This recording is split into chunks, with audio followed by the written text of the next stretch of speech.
Heho Pop gengs!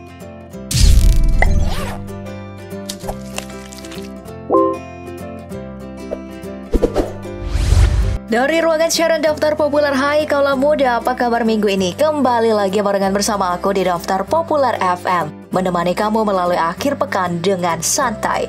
Buat yang galau dan bersedih hati, aku rekomendasiin lagu di Upstart berjudul Mantra Man.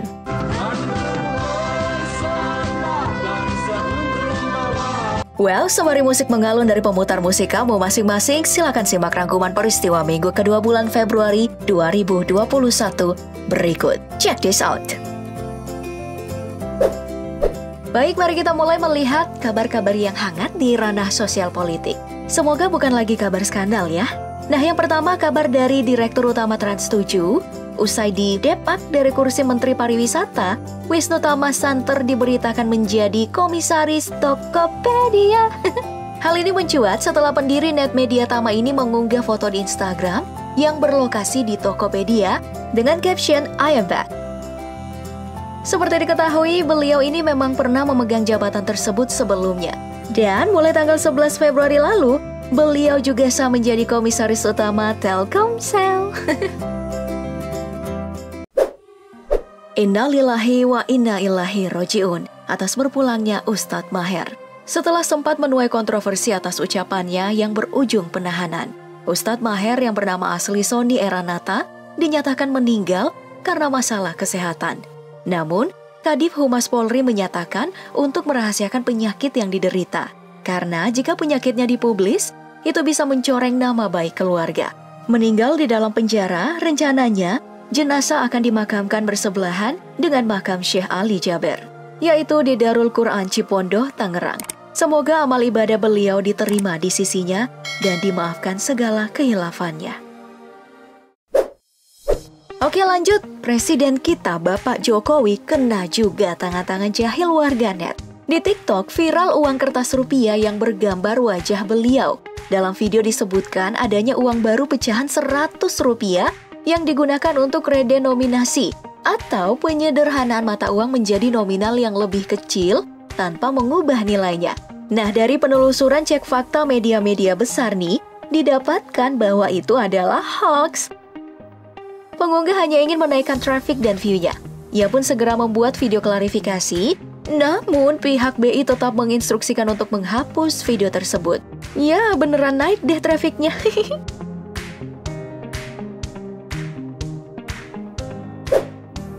Lalu TikTok kadang-kadang juga nih demi duit dan popularitas. Platformnya juga sedang hangat-hangatnya diperbincangkan. Dikira terkait aplikasi bernama TikTok Cash ini dicurigai menawarkan investasi bodong. Caranya dengan menyuruh untuk mengunduh dan login ke aplikasi tersebut. Setelah login, pengguna akan dimintai untuk mentransfer duit pembeli paket. CNN melaporkan pemerintah memblokir aplikasi tersebut dan pihak TikTok menyebutkan tidak terkait sama sekali. Well, TikToker, kita pindah topik ya, mengintip kabar hangat dari dunia industri hiburan.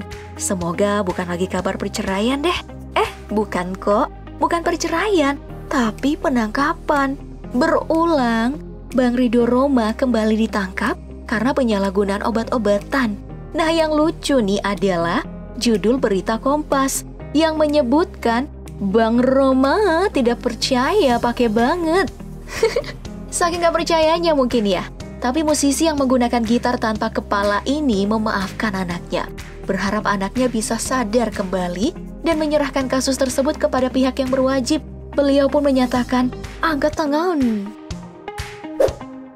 Lalu di lain tempat, media juga memberikan judul heboh nih kepada keponakan Ashanty, Miley Cyrus. Diberitakan telah melakukan operasi payung atau payudara di Thailand. Dia ini adalah transgender tanpa ganti kelamin dan masih menggunakan sarung saat ibadah. Keputusannya menjadi transgender harus melalui izin dari ibunya dan meminta doa kepada Tuhan lewat sholat tahajud. Oke, gue no comment. Oke, dibanding keputusan kontroversi seleb terhadap hidupnya, lebih seru lagi nih konflik sesamanya. Kali ini ya adalah komedian Ruben Onsu dan komika Ridwan Ramil. Sesama pelakon di industri komedi, Permasalahannya itu malah dipicu oleh lawakan tunggal bersifat ledekan. Jadi, Remini ini mengolok-olok sikap Bertrand Peto ke Sarwenda dengan menyisipkan kalimat-kalimat yang menjurus. Manfaatin momen ya kan? Karena gue nggak tahu. Dan menyebut kata geprek di akhir candaannya. Gak mau gue geprek lu. Roastingan keluarga Onsu ini lantas jadi viral. Ruben pun geram dan mengunggah protesnya ke Remin via postingan yang telah dihapus. Pihak pengacara pun mengatakan lawakan tersebut tidak mendidik dan gak lucu. Keluarga orang dijadikan bahan lawakan. Pengacara Ruben akan berencana menempuh langkah hukum jika kasus ini melebar.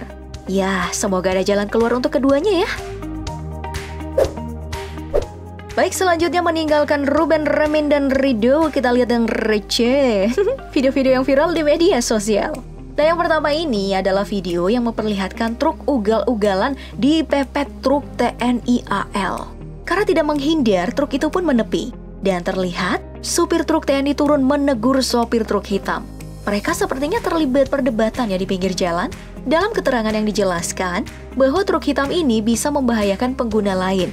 Makanya, aparat TNI tersebut mengantisipasi. Tapi para staf GNT Malaysia lebih ugal-ugalan lagi nih. Viral video mereka mengobrak-abrik paket. Wah, saling bersorak saat kawan mereka melempar dan mengacak-acak paket. Aksi tersebut pun memancing kegeraman warganet. Maci, paci, pusing. Buntutnya adalah permohonan maaf dari pihak GNT via unggahan Facebook. Budak-budak ada apa ini? Nah, ternyata diisukan hal itu terjadi sebagai bagian dari aksi mogok kerja karena masalah upah. Melansir Kompas, Asosiasi Union of Post Uniform Staff atau UPUS Malaysia menyatakan akan mendirikan serikat kurir usai video ini viral. Oke, wahai kurir sedunia, ngopi dulu lah.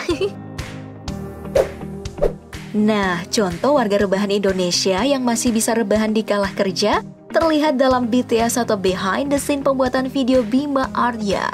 Wali Kota Bogor ini menghimbau pemberlakuan ganjil genap didampingi Kapolresta Bogor, Kombes Susatyo Purnomo Condro, dan beberapa anggota TNI. Yang bikin salah fokus adalah kameramen yang merekam dalam posisi tertelungkup di atas kap mobil. Nah kan, di balik semua video yang kamu tonton, ada kameramen yang berusaha mencari posisi terenaknya. Aku juga kalau bisa rebahan ya sambil ngerekam. Dan di balik video hewan terdampar, ada warga yang sibuk mencari jalan keluar. Seperti terdamparnya lumba-lumba berukuran 2 meter ini yang terdampar di sumber pengairan sawah warga desa Lamunre, Kabupaten Luwu, Sulawesi Selatan. Membuat warga kaget dan lantas mengevakuasinya. Dilepaslah ke Pantai Ulo-Ulo, Kecamatan Belopa. Kira-kira ada apa ya? Oke, lanjut ke topik selanjutnya, mengintip updatean teknologi, perkembangan ekonomi, dan melihat rilisan game terbaru. Gak terlalu banyak sih, tapi cus kita bahas. Yang pertama, Xiaomi Mi 11 rilis 9 Februari lalu. Hadir dengan RAM 8GB dan 12GB.